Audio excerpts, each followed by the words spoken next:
Cinderella. The wife of a rich man fell sick, and as she felt that her end was drawing near, she called her only daughter to her bedside and said, "Dear child, be good and pious, and then the good God will always protect you, and I will look down on you from heaven and be near you." Thereupon she closed her eyes and departed. Every day the maiden went out to her mother's grave and wept, and she remained pious and good. When winter came, the snow spread a white sheet over the grave, and by the time the spring sun had drawn it off again, the man had taken another wife.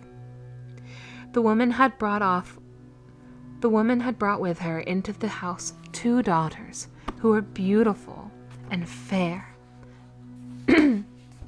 The woman had brought with her into the house 2 daughters who were beautiful and fair of face, but vile and black of heart. Now began a bad time for the poor stepchild. "Is the stupid goose to sit in the parlor with us?" they said. "He who wants to eat bread must earn it. Out with the kitchen wench." They took her pretty clothes away from her, put an old gray bedgown on her, and gave her wooden shoes. "Just look at the proud princess, how decked out she is," they cried and laughed, and led her into the kitchen. There she had to do hard work from morning till night, get up before daybreak, carry water, light fires, cook and wash. Besides this, the sisters did her every imaginable injury. They mocked her and emptied her peas and lentils into the ashes, so that she was forced to sit and pick them out again. In the evening, when she had worked till she was weary, but she had no bed to go to, but had to sleep by the hearth in the cinders, and as on that account she always looked dusty and dirty, they called her Cinderella. It happened that the father was once going to the fair, and he asked his 2 stepdaughters what he should bring back for them. "Beautiful dresses," said one. "Pearls and jewels," said the second. "And you, Cinderella," said he, "what will you have?" "Father, break off for me the first branch which knocks against your hat on your way home." So he brought beautiful dresses, pearls, and jewels for his 2 stepdaughters, and on his way home, as he was riding through a green thicket, a hazel twig brushed against him and knocked off his hat.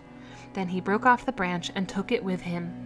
When he reached home, he gave his stepdaughters the things which they had wished for, and to Cinderella he gave the branch from the hazel bush. Cinderella thanked him, went to her mother's grave, and planted the branch on it, and wept so much that the tears fell down on it and watered it. And it grew and became a handsome tree. Thrice a day Cinderella went and sat beneath it, and wept and prayed, and a little white bird always came to the tree, and if Cinderella expressed a wish, the bird threw down to her what she had wished for. It happened, however, that the king gave orders for a festival which was to last 3 days, and to which all the beautiful young girls in the country were invited, in order that his son might choose himself a bride. When the 2 stepsisters heard that they too were to appear among the number, they were delighted, called Cinderella and said, "Comb our hair for us, brush our shoes, and fasten our buckles, for we are going to the wedding at the king's palace." Cinderella obeyed, of course, because she too would have liked to go with them to the dance, and begged her stepmother to allow her to do so. "You go, Cinderella," said she, "covered in dust and dirt as you are, and would go to the festival. You have no clothes and shoes, and yet would dance." As, however, Cinderella went on asking, the stepmother at last said, "I have emptied a dish of lentils into the ashes for you. If you have picked them out again in 2 hours, you shall go with us." The maiden went through the back door into the garden and called, "You tame pigeons, you turtle doves, and all you birds beneath the sky, come and help me to pick the good into the pot, the bad into the crop." When 2 white pigeons came in by the kitchen window, and afterwards the turtle doves, and at last all the birds beneath the sky, came whirring and crowding in and alighted amongst the ashes, and the pigeons nodded with their heads and began to pick, pick, pick, pick, and the rest also began to pick, pick, pick, pick, and gathered all the good grains into the dish. Hardly had 1 hour passed before they had finished, and all flew out again. Then the girl took the dish to her stepmother and was glad and believed that now she would be allowed to go with them to the festival. But the stepmother said, "No, Cinderella, you have no clothes and you cannot dance. You would only be laughed at." And as Cinderella wept at this, the stepmother said, "If you can pick 2 dishes of lentils out of the ashes for me in 1 hour, you shall go with us." And she thought to herself, that she most certainly cannot do it again. When the stepmother had emptied the 2 dishes of lentils amongst the ashes, the maiden went through the back door into the garden and cried, "You tame pigeons, you turtle doves, and all you birds beneath the sky, come and help me to pick the good into the crop. You tame pigeons, you turtle doves, and all you birds beneath the sky, come and help me to pick the good into the pot, the bad into your crop." Then 2 white pigeons came by the kitchen window, and afterwards the turtle doves, and at length all the birds beneath the sky came whirring and crowding in, and alighted amongst the ashes. And the doves nodded with their heads and began to pick, pick, pick, pick, and the others also began to pick, pick, pick, pick, and gathered all the good seeds into the dishes. And before half an hour was over, they had already finished, and all flew out again. Then the maiden carried the dishes to the stepmother and was delighted, and believed that she might now go with them to the wedding. But the stepmother said, "All this will not help. You cannot go with us, for you have no clothes and cannot dance. We should be ashamed of you." On this, she turned her back on Cinderella and hurried away with her 2 proud daughters. As no one was now at home, Cinderella went to her mother's grave beneath the hazel tree and cried, "Shiver, quiver, little tree, silver and gold throw down over me." Then the bird threw a gold and silver dress down to her, and slippers embroidered with silk and silver. Then the bird threw a gold and silver dress down to her, and slippers embroidered with silk and silver. She put on the dress, and with all speed went to the wedding. Her stepsisters and stepmother, however, did not know her, and thought she must be a foreign princess, for she looked so beautiful in the golden dress. They never once thought of Cinderella, and believed that she was sitting at home in the dirt, picking lentils out of the ashes. The prince approached her, took her by the hand, and danced with her. He would dance with no other maiden, and never let loose of her hand, and if anyone else came to invite her, he said, "This is my partner." She danced till it was evening, and then she wanted to go home, but the king's son said, "I will go with you and bear you company," for he wished to see to whom the beautiful maiden belonged. She escaped from him, however, and sprang into the pigeon house. The king's son waited until her father came, and then he told him that the unknown maiden had leapt into the pigeon house. The old man thought, "Can it be Cinderella?" And they had to bring him an axe and a pickaxe, that he might hew the pigeon house to pieces, but no one was inside it.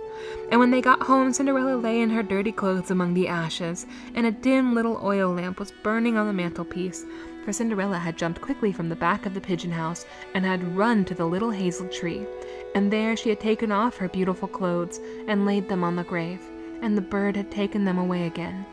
And then she had seated herself in the kitchen amongst the ashes in her gray gown. Next day, when the festival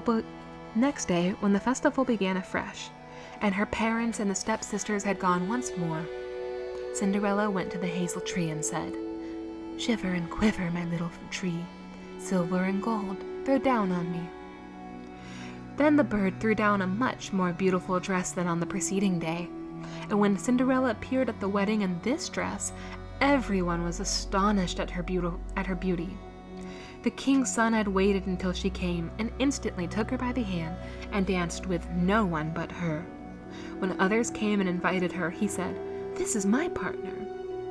When evening came, she wished to leave, and the king's son followed her and wanted to see into which house she went, but she sprang away from him and into the garden behind the house. Therein stood a beautiful tall tree on which hung the most magnificent pears. She clambered so nimbly between the branches like a squirrel that the king's son did not know where she had gone. He waited until her father came and said to him, "The unknown maiden has escaped from me, and I believe she has climbed up the pear tree." The father thought, "Can it be Cinderella?" and had an axe brought down and cut the tree down, but no one was on it. And when they got into the kitchen, Cinderella lay there among the ashes as usual, for she had jumped down on the other side of the tree, had taken the beautiful dress to the bird on the little hazel tree, and put on her gray gown. On the third day, when the parents and sisters had gone away, Cinderella went once more to her mother's grave and said to the little tree, "Shiver and quiver, my little tree, silver and gold, throw down on me."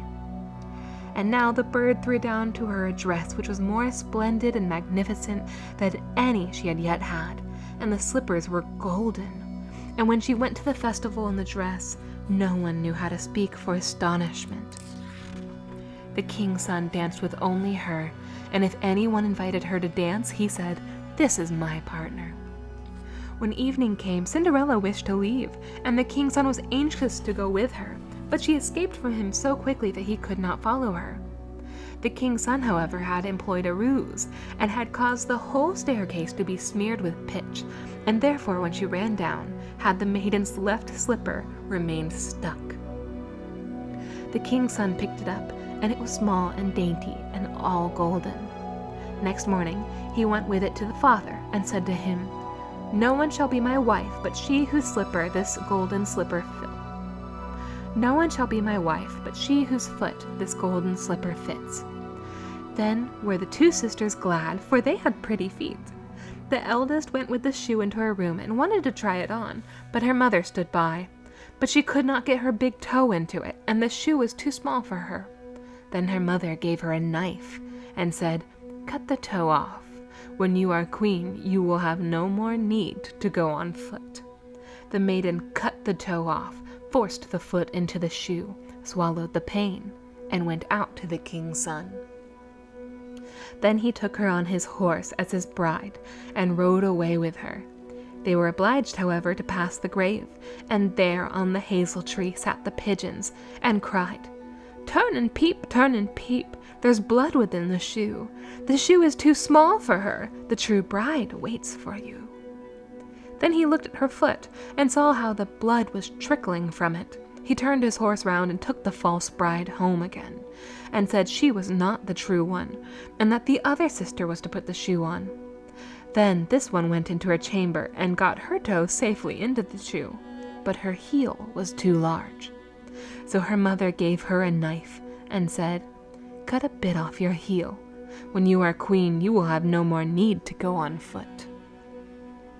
The maiden cut a bit off her heel, forced her foot into the shoe, swallowed the pain, and went out to the king's son. He took her on his horse as his bride, and rode away with her. But when they passed by the hazel tree, the two little pigeons sat on it and cried, turn and peep, there's blood within the shoe. The shoe, it is too small for her. The true bride waits for you."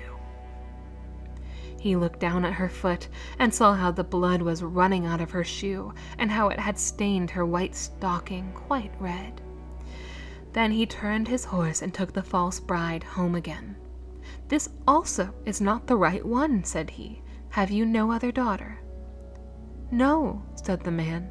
"There is still a little stunted kitchen wench which my late wife left behind her, but she cannot possibly be the bride." The king's son said he was to send her up to him, but the mother answered, "Oh no, she is much too dirty. She cannot show herself." But he absolutely insisted on it, and Cinderella had to be called. She first washed her hands and face clean, and then went and bowed down before the king's son, who gave her the golden shoe. When she seated herself on a stool, drew her foot out of the heavy wooden shoe, and put it into the slipper, which fitted like a glove. And when she rose up and the king's son looked at her face, he recognized the beautiful maiden who had danced with him and cried, "That is the true bride." The stepmother and the two sisters were horrified and became pale with rage. He, however, took Cinderella on his horse and rode away with her. As they paused by the hazel tree, the two white doves cried, turn and peep, no blood is in the shoe. The shoe is not too small for her. The true bride rides with you." And when they had cried that, the two came flying down and placed themselves on Cinderella's shoulders, one on the right, the other on the left, and remained sitting there. When the wedding with the king's son was to be celebrated, the two false sisters came and wanted to get into favor with Cinderella and share her good fortune. When the betrothed couple went to the church, the elder was at the right side and the younger at the left, and the pigeon pecked out one eye from each of them. Afterwards, as they came back, the elder was at the left and the younger at the right, and then the pigeons pecked out the other eye from each. And thus, for their wickedness and falsehood, they were punished with blindness all their days.